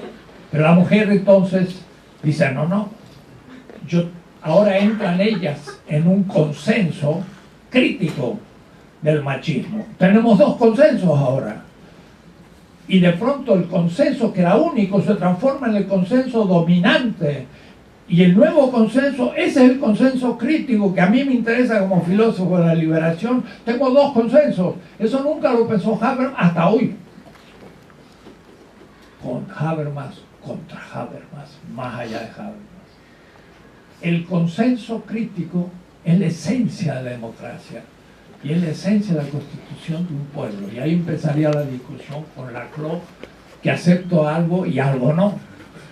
Y con Bartolo, con Boaventura algo sí y otra no, y entonces entraríamos en la política. Entonces se dan cuenta, la política que voy a construir es histórica, pero está en la extrema actualidad de la discusión europea, sin exponerme a la escuela de ningún autor, porque tengo otras hipótesis con respecto a todos. Entonces, lo peor son los filósofos comentaristas eurocéntricos, que son el 90 y tanto % de los que son profesores en la UBA, en México y en todas partes. ¿Usted qué hace? Yo soy kantiano. ¿Y usted? Hegeliano. ¿Y usted? Hasta marxista. Sí. ¿Y qué saco con eso? Marx no era marxista y Kant no era kantiano. Era un pensador que pensaba la realidad. Entonces, tenemos que pensar la realidad, y cuando la pensamos en serio, nos quedamos solos. Y cuando nos quedamos solos, pues nos persiguen. Y si nadie me persigue, pucha, ¿qué está funcionando mal en mi discurso? Porque si nadie me persigue, que sí que no estoy diciendo nada interesante. Entonces surge todo una novedad completa, porque desde el consenso crítico de los oprimidos, que son los movimientos sociales, por ejemplo, y de cualquier oprimido posible, surge una racionalidad crítica del sistema. Entonces, mi ultimito libro que acabo de publicar, que sale en la editorial Docencia, de mi último semestre, el primer semestre el segundo semestre del año pasado, se llama 14 tesis de ética. Ya demuestro todos los pasos de esta ética, que es muy distinta a las anteriores, porque es mucho más analizando el proceso, pero siempre pensar la totalidad vigente desde la exterioridad, sea cual sea en el problema del género, en el problema de la pedagogía, el problema de la tercera edad, el problema del capitalismo, el problema del colonialismo, de la marginalidad de los pueblos originarios, de todos los temas posibles. Y es una metodología enormemente creativa, porque planteo el tema y me pregunto quién es ese otro que lo pone en cuestión, desde dónde hay que empezar de nuevo todo el sistema. Y entonces uno mismo no sabe qué es lo que va a descubrir, y se descubre siempre cosas nuevas, porque es una metodología creadora de conocimiento. Eso es filosofía de liberación. Ahora, tengo mi reloj porque yo soy pues un poco exagerado y nos quedamos aquí hasta las 12 de la noche, pero voy a redondear algo. Después de Apple, escribo la ética, y la ética es arregla de cuentas con Apple. Y también la filosofía pasa de la ética, que empezó con Rawls como moda, se pasa a la política en los 90. Y el Facticitätum Geltung, facticidad y validez de Habermas, es la política de la escuela de Frankfurt segunda generación, que no es una política, es una filosofía del derecho. Como son formalistas no pueden hablar más que del derecho, no pueden hablar de la economía, del Estado, ni de la política propiamente dicha, sino del derecho, nada más.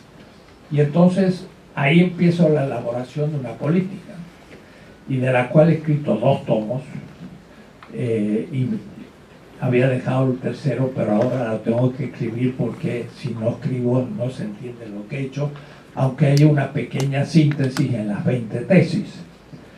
Debo decir que, digo en la introducción, querría escribir una política con el método con el que Marx escribió El Capital.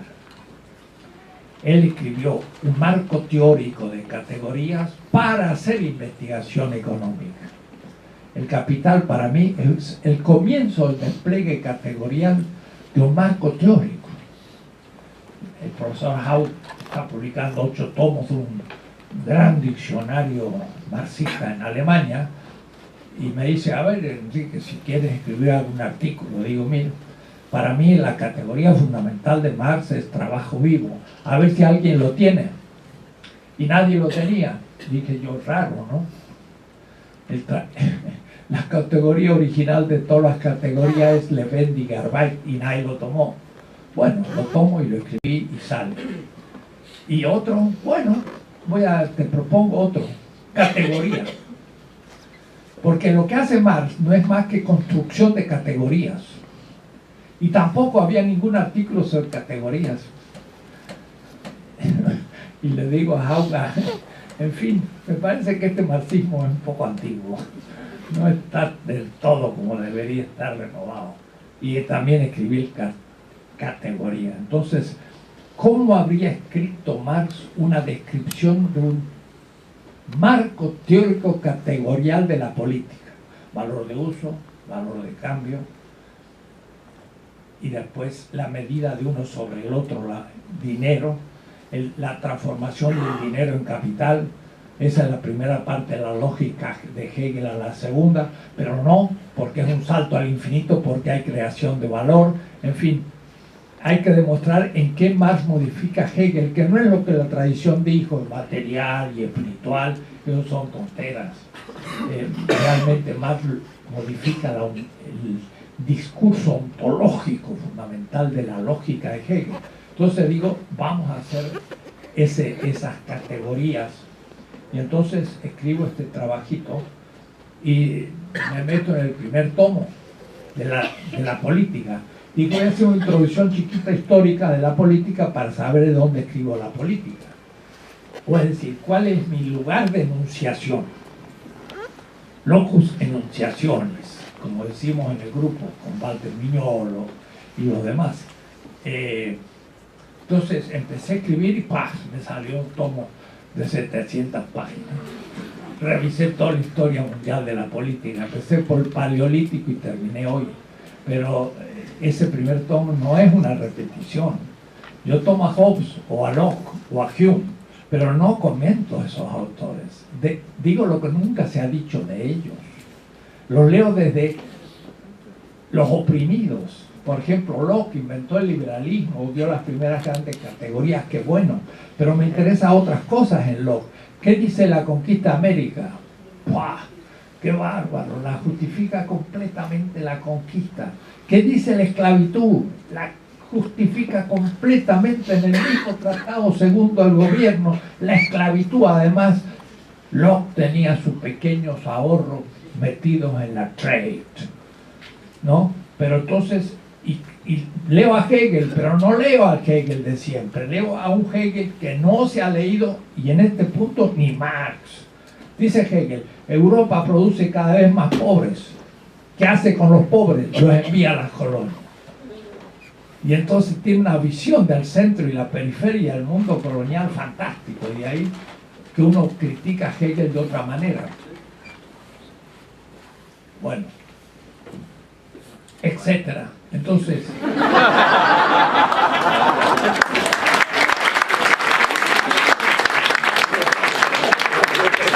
voy a estar 2 semanas en Buenos Aires, por ahí entérese de alguna otra charla y que seguiré explicando partes. No se puede decir todo. Pero quiero terminar con una anécdota. Hace 2 meses, 1 mes y medio, estuve en Marruecos. Y los ulemas me invitaron a dar una conferencia a un centro como un CONICET islámico en Marruecos. Es un instituto de investigación científico sobre la tradición del pensamiento islámico. Y es la primera vez, aunque he estado en todos esos países por otras condiciones, nunca había hablado realmente en el medio islámico. Y estuve en Rabat, en Fez, sobre todo en Fez, la gran universidad árabe. Y fue muy interesante, porque por primera vez pude hablar y fue un éxito tremendo, porque empecé desde un horizonte diciéndole, mira, el paradigma del pensamiento semita es este. Y se entendieron perfectamente. Entendieron lo que decía. Ese paradigma está cifrado simbólicamente en lo que se llama el mito mosaico. Egipto, faraón, esclavos. Es como los esclavos luchan contra el faraón, las plagas, la sangre llega hasta el Nilo, mueren los hijos del faraón. Al fin el pueblo sale al desierto, hacia la tierra prometida. Ese paradigma es absolutamente dialéctico, porque no parte de un sistema dado, sino parte de un sistema como la positividad dominadora, toma al esclavo como lo negativo ocultado, que al rebelarse contra esto, tiene ahora la utopía de otro sistema al cual va a construir. Eso jamás lo habían pensado los griegos. Nunca. Aristóteles, Platón, los neoplatónicos, nadie. Y la modernidad misma lo olvida. Esto está detrás de Marx. Esta dialéctica. Entonces, después de explicarle esto ya para estar y mostrar que esto es racional, porque es un mito, pero el mito es una narrativa racional en base a símbolos, Ulricher, racional, porque va explicando las cosas simbólicamente, pero para descifrarlo hay que tener un método especial, la hermenéutica, no es así tan fácil, pero es racional. Empecé a explicar desde ahí la política, y entonces llegó el punto en que mostré cómo funciona hoy el neoliberalismo y cómo realmente el capital apresa a la sociedad. Y el capital se transforma en la racionalidad misma del sistema, el aumento de la tasa de ganancia. Y esto se hace un dios, se hace un ídolo. Estaba hablando a musulmanes, los cuales critican a Occidente por ser inmoral, por ser decadente, pero se tragan el capitalismo. Y nadie les puede hablar de Marx porque es ateo, es materialista, está en contra de la religión, no se puede hablar. Pero yo entré en tema y entré a la divinización del sistema capitalista y digo entonces, este es un problema de la idolatría. el capital no es Dios. Y todos muy de acuerdo. Y digo, en esto consiste el ateísmo de Marx y nada más. Dijo en el 44, el ateísmo, después de la negación del hombre, no tiene más función. Y en 1862, Bakunin quiso entrar en la 72, en la Internacional, una asociación de ateos socialistas. Y entonces Marx le escribe a Engels, el Blut, el tonto este de Bakunin, porque no tenía mucho cuidado de su lengua. Me quiere meter en la Internacional una asociación teológica de ateos. No va a entrar. Nunca entró el ateísmo en la Internacional con Marx en vida. ¿Por qué? Porque él dijo que había terminado su función después de haber dicho que el capital no es Dios. Pero después lo tomaron como metafísica y armaron un jaleo histórico y con su secularismo negaron todos los dioses de todos los pueblos, destruyeron todas las culturas y realizaron el ideal de la ilustración. Y claro, vean ustedes un marxista hablar de un grupo de indígenas y decir, compañeros, para ser revolucionarios hay que ser ateos. Entonces el indígena lo mira y dice, ¿de qué planeta habrá entrado este hombre? Muchas gracias por la indicación. Y chao. No lo saluda más. Si toda su cultura está hecha sobre mitos racionales, no entendieron la historia. Destruyeron las culturas del sur en nombre del secularismo. Entonces, no era ese el tema, era muy distinto. Y por eso que estamos de vuelta. Yo, después de haber dicho eso, pude empezar a simplemente explicar lo que es el plusvalor, lo que es el capital, y cómo a partir del Corán, y yo agarré el Corán, y le leí las suratas donde Mahoma critica el dinero y todo, y entonces estaban convencidos. No voy a partir del Lao Tse porque no soy chino, o del Tanaj, la Biblia, porque fuera cristiano. Tengo que partir de su texto, sur, diálogo a partir de la fuente de cada uno. Y ese diálogo es lo que hay que empezar ahora. Y vamos a ver si hacemos algo en la Universidad de San Martín. Un diálogo sur-sur, sin europeos ni norteamericanos por un buen tiempo. Sin norteamericanos, europeos, es como las feministas que por un tiempo dejan a los varones fuera hasta que arreglen cuentas, y después que ya estén más seguras y saben lo que tienen que hacer, los invitarán para que también disminuyan su machismo. Pero hay un tiempo de abstinencia y ahí hay que estar. Entonces, para mí fue una experiencia buenísima, porque sí podemos hablar. Ahora, en Marruecos, como en todos los países islámicos, como en el Dostán indio y como en la China y en América Latina, en la facultad de filosofía hay pensamiento europeo, que es el pensamiento filosófico, y luego pensamiento propio folclórico, latinoamericano, hindú, coreano, que es budista, Lao Tse y Confucio en la China, y no se articulan. Además, este segundo es mucho más pequeño y no es filosofía. Y entonces, cuando pensamos la realidad, lo hacemos de la categoría europea. El problema está que tenemos que pensar la realidad sabiendo la filosofía europea, pero no eurocéntricamente y en tanto nos sirva. Y usando también el pensamiento nuestro en tanto nos sirva. Y viendo también las desviaciones que tuvimos.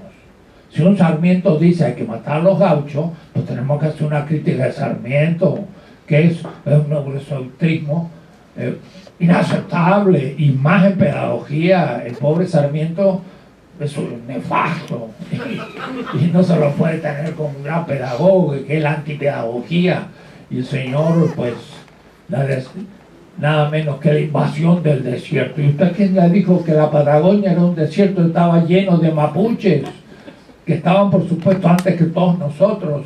De hablar de la invasión del desierto es un crimen, es un genocidio. Entonces tengo que tomar mi propia filosofía para pensar la realidad. Y en tanto tal tengo que inventarla. No puedo ser comentarista.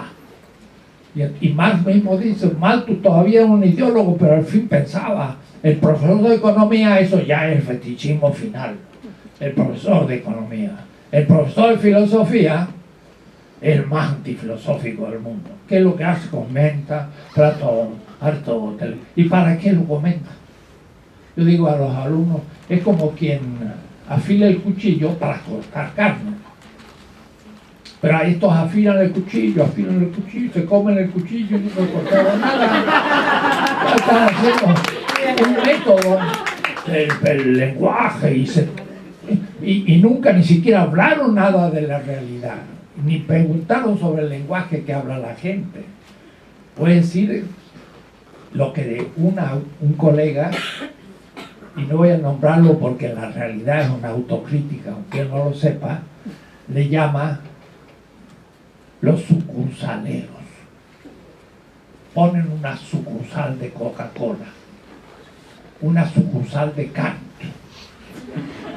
Entonces estudia Kant hasta la finura última y al fin, como gloria de su vida, llegan a publicar un texto en alemán en un congreso sobre Kant. Y no se dan cuenta que sería como ir a Bonn a tocar a Beethoven, un músico porteño. Y entonces los de Bonn dirán, mire, estos indios también tocan Beethoven. Mejor toca un buen tango y se van a poner a bailar y van a decir qué bonito y qué original y eso no puedo hacerlo yo. Bailemos con nuestro baile y saquémosle punta a nuestro lápiz. Y en eso yo tengo práctica, en el sentido que sí, ahora se publican, pero se publican críticas al pensamiento. Y es lo nuestro, no es lo de ellos. Entonces a los jóvenes sobre todo, hay todo por hacer y todo por repensar. Y recién hemos empezado, 40 años no es nada. William James dio su primer curso en Oxford en 1906 sobre filosofía de la religión y dijo, soy pragmático. Yo estoy seguro que la gente de Oxford habrá dicho, y este filósofo americano del norte pues, también es como un indio que nos quiere enseñar filosofía. Y hoy el pragmatismo ha crecido y es respetado en Estados Unidos y se entiende lo que dijeron. Estamos en los primeros 40 años. Peirce empezó con el pragmatismo en 1868 en plena guerra de la secesión. Esa es una filosofía norteamericana. La filosofía de liberación es una filosofía latinoamericana. No comenta ninguna otra, utiliza todas, pero las utiliza desde otro lugar de enunciación y se propone otros temas. Y entonces en eso no pueden a nosotros ahora decirnos cómo. Y por eso que la descolonización epistemológica hasta la estamos ahora, no digo imponiendo, sino le estamos planteando en Europa y Estados Unidos y está brotando en la juventud filosófica, porque ellos mismos están colonizados por el eurocentrismo y nosotros le hemos introducido el tema. Y ahora ya no tenemos que preguntarle cómo se hace eso, sino más bien nos preguntan cómo se hace eso de descolonizarnos epistemológicamente. Y esto no vale para la filosofía solo, para la historia, la literatura, la psicología y todas las ciencias humanas, y hasta una teoría de la técnica, y hasta una teoría de la ciencia. En fin, yo tomo demasiado tiempo, perdón, tengo que terminar, termino. Gracias.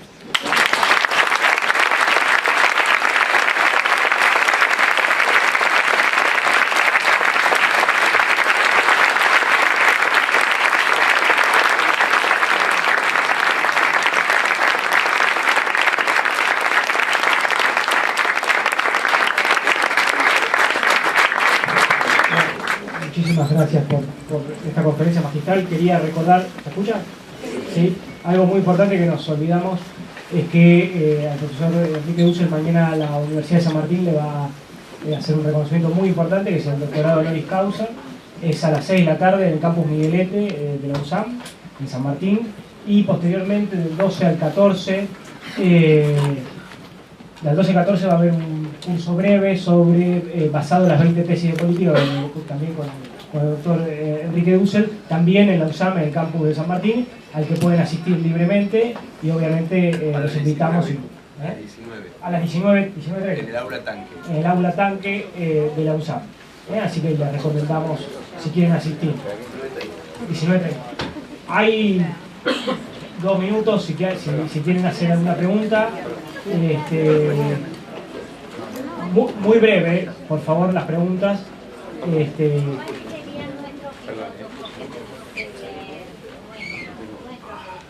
Acá está conmigo. Si no hablan fuerte. ¿Cuáles son los filósofos que tenemos que leer? Nuestros. El máximo representante está acá. Claro.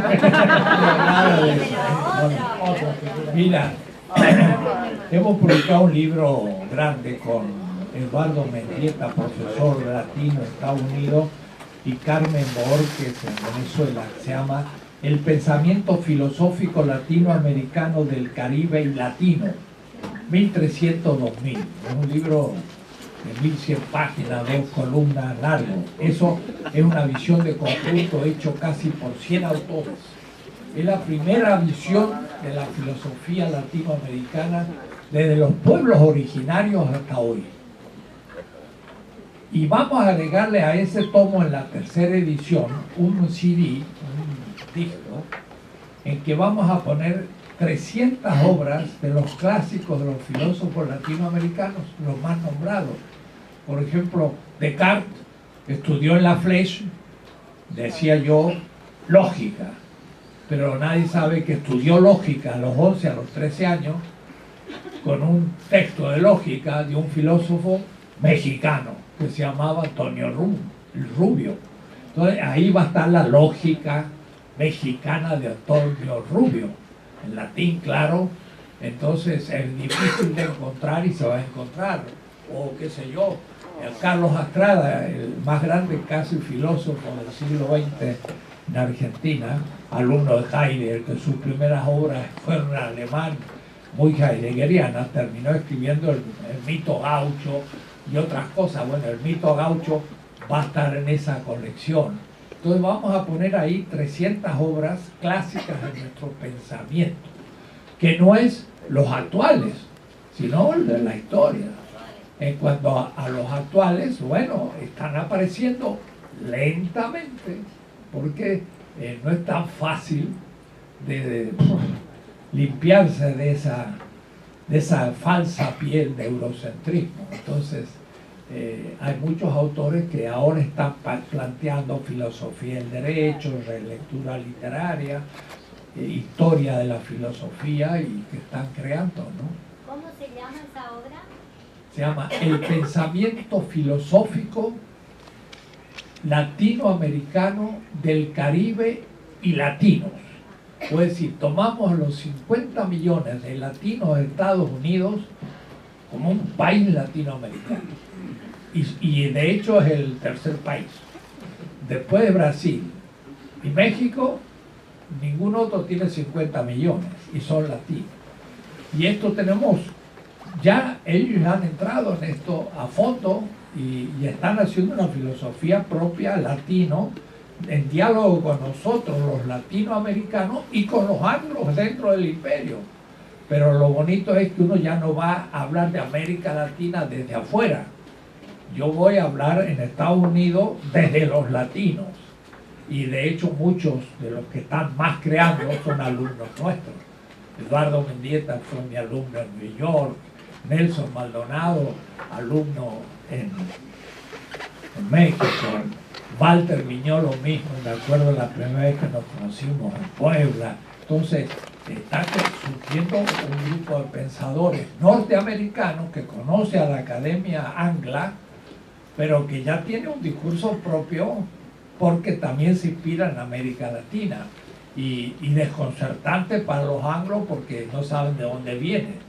Viene de la nada, que somos nosotros. Sí. Bueno, muchísimas gracias a todos.